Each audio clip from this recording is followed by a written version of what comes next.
Essa Caralho, atividade... o trabalho de vocês deve ser, meu irmão, uma loucura. Porque 2022, né? O que mais tem é uns caras com ziquezira na cabeça, cara.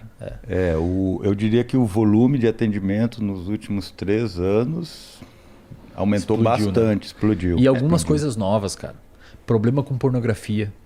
É uma inundação no consultório, velho. Cara, eu não sei problema se com pornografia. Se você me perguntasse 10 anos atrás se pornografia era alguma coisa perigosa, não.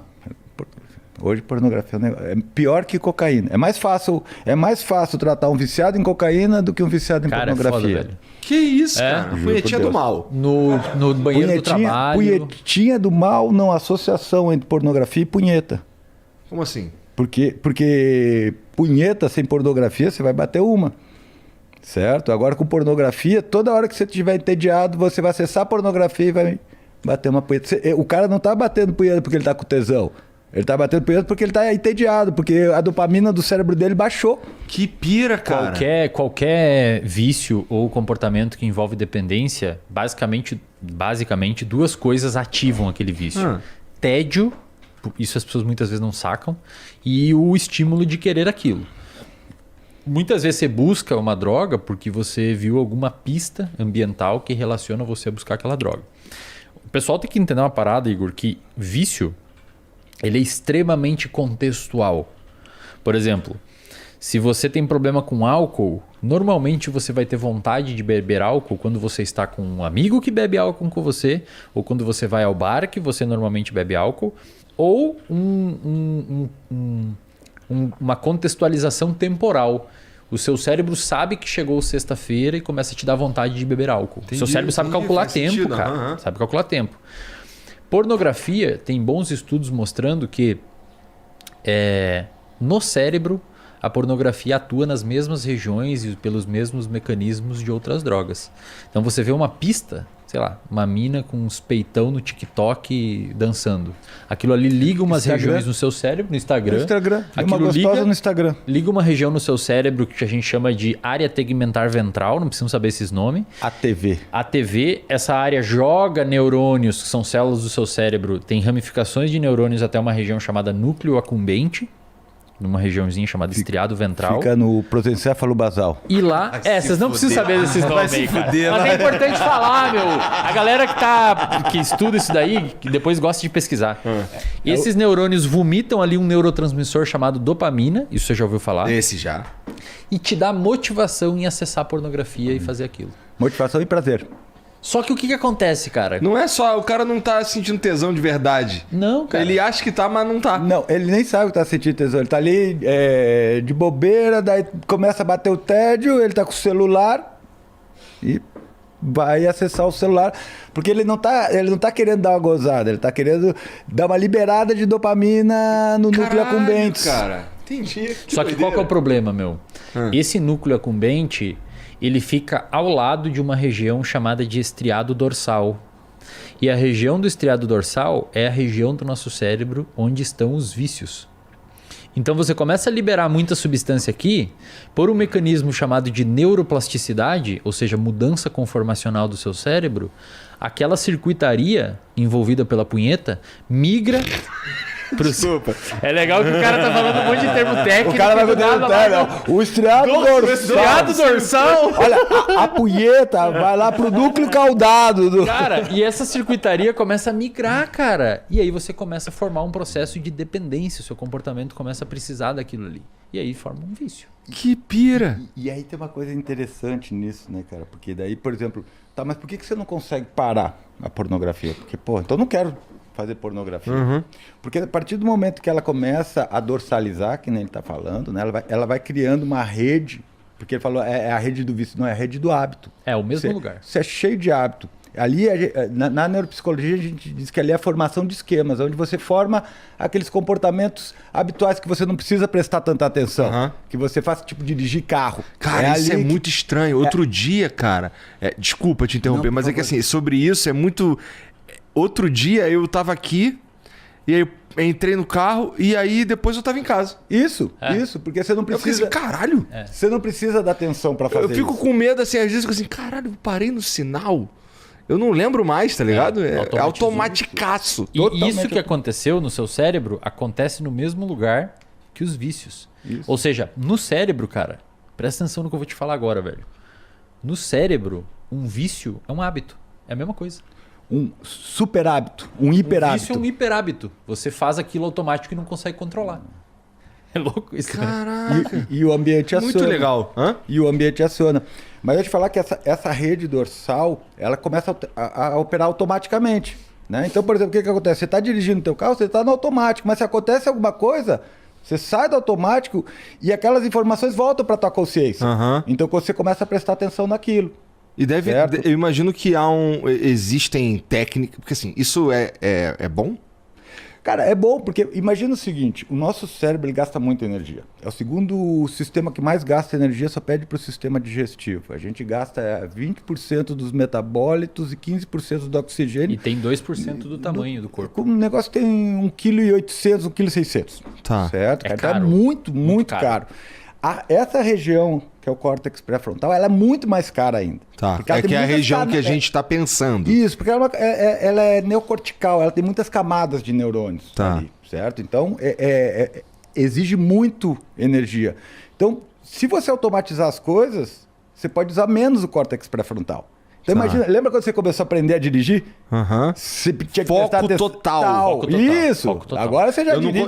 Eu não conseguia mudar a música. Agora, Foco agora total. você já dirige trocando a música, falando no celular, com o pé na direção.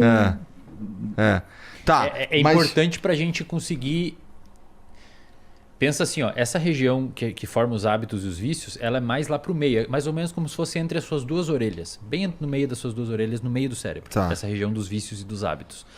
Quando você vai adquirindo uma habilidade, o seu córtex pré-frontal precisa jogar o seu foco atencional para aquilo, mas com o tempo você vai automatizando para liberar o seu córtex pré-frontal para fazer outras coisas, tá ligado? Você Senão vai- imagina se você tivesse que pensar toda vez, mesmo jeito sempre para dirigir, cara.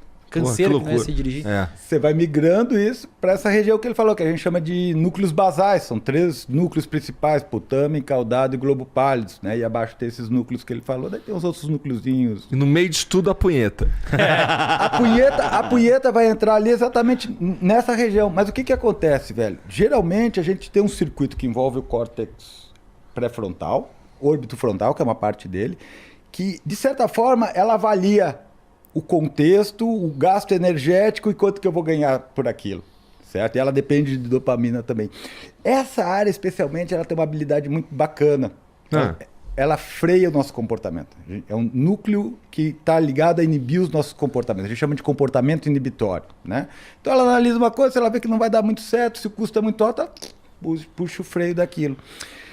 Essa hiperexcitação nos gânglios basais, ela vai diminuindo a atividade inibitória do córtex pré-frontal. É tipo um cabo de guerra que começa a ficar mais forte aqui, ó. O cara sabe que tá ruim, não quer bater punheta, mas não consegue parar. Pensa assim, ó, Igor, Tá, vamos um entendi. pouquinho mais longe. Igor, você tá rindo, isso é... Cara, Cara, isso triste. é foda, velho. É sério, triste, velho. Ô, meu, é sério, triste, cara. é O sério. cara não consegue trabalhar, irmão.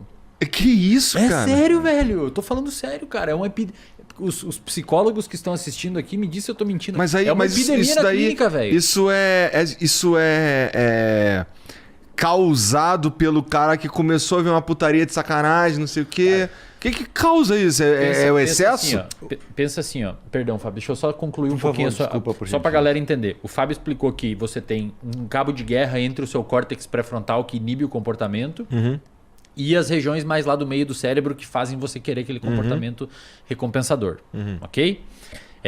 Mesma coisa que acontece com substância, etc. Tá. Nessa regiãozinha aqui que aumenta a busca por comportamento recompensador, existe alguns receptores e neurotransmissores que são substâncias químicas que fazem isso acontecer. Tá. O principal deles, tem outros, acetilcolina, noradrenalina, até mesmo endocannabinoides, mas o principal dele é a dopamina, Tá. o neurotransmissor que atua ali. A dopamina ela tem vários receptores, como se ela fosse uma chave que entra em fechaduras. Tem uns 4 tipos de fechadura. Uma em específico que está nessa região é o que a gente chama de receptor de dopamina D2. Conforme a dopamina vai ligando nessa região, os receptores com o tempo, isso foi um estudo publicado na PNAS, de uma autora chamada Nora Volkow, ela não viu com pornografia, ela viu com usuários de metanfetamina.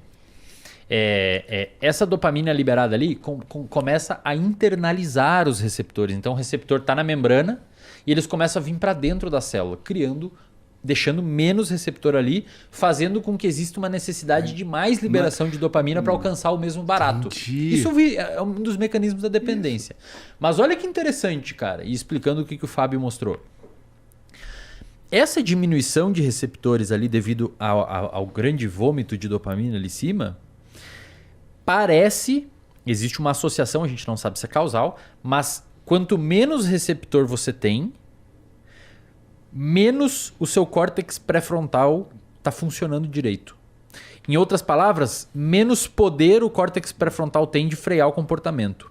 E isso cria um ciclo vicioso, porque você tem menos receptor, você precisa de mais substância que diminui o receptor. E eu não tenho cada vez menos freio. Cada vez menos freio. E aí o cara não só precisa mais de droga, como ele tem menos poder de frear o uso. Caraca, então basicamente, se eu tô entendendo, existem pessoas que são tão dependentes de pornografia quanto existem pessoas que são dependentes de maconha, por exemplo, drogas.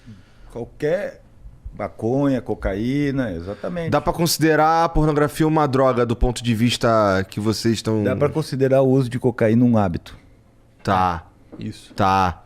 É que pensa assim, Igor, vício não vício, vício não vício. Grandes discussões, por exemplo, açúcar vicia, comida vicia, não sei o que vicia, isso vicia. Dentro do estudo de circuito, não existe esses nomes para nós, vício ou não. Uhum. A gente olha se aquele comportamento está sendo disfuncional ou não. Existem critérios para caracterizar vício, se tem tolerância, se a pessoa prefere aquilo em função de outras coisas, se precisa aumentar o consumo para alcançar o mesmo barato. Existem alguns critérios. Ninguém sabe, a comunidade científica não chegou em alguns acordos, por exemplo, se açúcar vicia ou não. Mas o que a gente sabe no uso da pornografia é que os sistemas que estão envolvidos são os mesmos envolvidos com o uso de cocaína e a pessoa tem prejuízo funcional grave, cara. Puta, do cara não conseguir trabalhar. Cara, eu já peguei pessoas que batem 10 punhetas por dia, velho. Não consegue trabalhar, não consegue tem mais de 12 anos. E tem mais de 12 anos. Tem 40. Que loucura. Cara, daí o cara não consegue trabalhar, não consegue se relacionar. O casamento vai pro saco. A autoestima dele vai lá embaixo. O cara entra em depressão, o cara fica mal, que nem o uso de outra droga. Que loucura. O seu humor começa a ser afetado. Isso deve ter sido potencializado nos últimos tempos, que o acesso ficou absurdo de fácil, né? Perfeito. Que loucura. Antes era a revistinha da Avon. Era aquilo que eu te falei antes. Você ia da casa do teu primo pegar as revistas que ele tinha debaixo quando você era moleque, né? Aquela foto carregava devagar, assim, era 4 horas até carregar a foto na internet. Eu sou da época das revistas mesmo, né? Uma revista que ficava toda grudada. Cara, e assim, é uma parada, meu. Daí você tinha uma revista que durava 2, 3 anos, né? Essa menina que eu conheço. Revista 2, 3 anos. Você tinha até que você gostava mais.